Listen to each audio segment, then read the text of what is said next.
All right, let's now move on to a really important story. And it is such an important story that we're going to keep on coming back to it again and again on This World. Because here's a prediction that I'm making for you. If you look back at this entire period of time from, let's say, the year 2040 or 2050, 2023 is in all probability not going to be remembered for any of the things that we by and large discuss. Not Pakistan, not earthquakes, not even the Adani Group. It is probably going to be remembered about the year when AI really entered public discourse in a substantive manner. What happened? How did the big companies in the world start really using AI in a very much more effective manner? They were already doing it, but this was the year when that entire debate and discussion moved from the fringes, moved to a small number of people talking about it, to the center stage. It entered global headlines in a very firm manner. And that's what I said all year long, we're going to go on talking about it. But today, I'm going to talk to you about a really interesting battle in the tech space. And yes, it does involve AI. Bing versus Bard. It's a battle for tech dominance, for ruling the artificial intelligence space. Bing, as most of you know, is Microsoft's search engine. And what about Bard? Bard is Google's AI chatbot. Google announced Bard earlier this week. Google says that Bard is supposed to be a storytelling wizard, hence the name. But on the 8th, the Bard failed to tell the right story. Google was giving a demo for Bard that day, and the chatbot was asked, what new discoveries from the James Webb Space Telescope can I tell my 9-year-old about? Bard gave a number of answers. It also said that the James Webb Space Telescope was used to take the very first picture of an exoplanet, a planet outside the Earth's solar system. Was it? The fact is that that's not true, that the VLT, or the Very Large Telescope of the European Southern Observatory, took the first photo of an exoplanet. They should have asked any of us, we'd have told them. So Bard clearly was wrong. Bard's blunder, though, raised serious questions about its credibility, and rightly so. Was Google selling the world an unreliable chat box? Or is it, at the end of the day, not something which you should be expecting? This is early days. You shouldn't be expecting any of these systems to be perfect. The Google spokesperson said the error, quote, highlights the importance of a rigorous testing process, unquote. So why wasn't rigorous testing done already? To this, the Google spokesperson said the testing process will kick off this week. So why present the world a half-baked case when the stakes are so high? That is a question that I fear we're going to be asked very often. And the answer is going to be that in this case, Google felt threatened. Threatened by whom?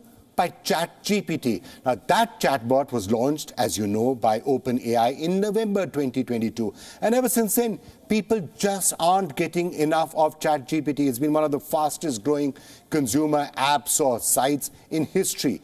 ChatGPT's success has clearly jolted Google, and it should, because the obvious question is, what if all of those who come to Google search to look for answers now start migrating to ChatGPT? Google search, by the way, is still at the core of Google's success. And it doesn't help that, for Google, it doesn't help that ChatGPT is backed by Microsoft, a company that just happens to be one of Google's biggest competitors. And Microsoft has invested $10 billion in OpenAI, which is behind ChatGPT. This has spooked Google all the more. The final nail on Google's fear came when Microsoft announced it is now going to be making its search engine Bing smarter by powering it with ChatGPT.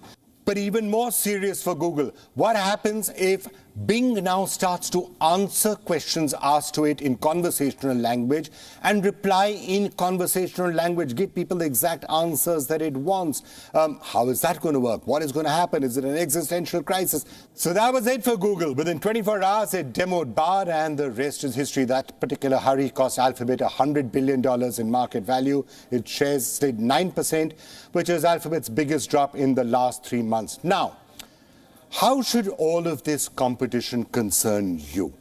Let me give you my particular take on this matter. AI, as I have told you in the past, and as I'm going to continue to tell you, AI is going to be one of the most important developments in this era. It is going to change everybody's lives more dramatically than you can imagine it happening. But because it is so powerful, and because we're now getting to AI systems that are way more powerful than anything that we've seen before, we have to be really careful about it. Having guardrails is important. What sort of guardrails? Well, first of all, guardrails about the information that is going out. Remember, ChatGPT right now can't just access the internet and write out stuff. There's a certain data that it's trained on, which is prior to 2021, 2022. Now, what's Google going to be doing with Bard? Is Google going to give it access to the internet?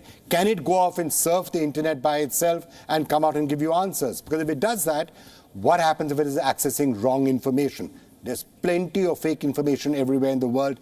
And if that starts to be thrown up as the authoritative view on a particular subject, that is scary, that is dangerous. That's why expert after expert is saying we need to have guardrails. We need to be careful. Let's not rush into doing things right now which could have a bad impact.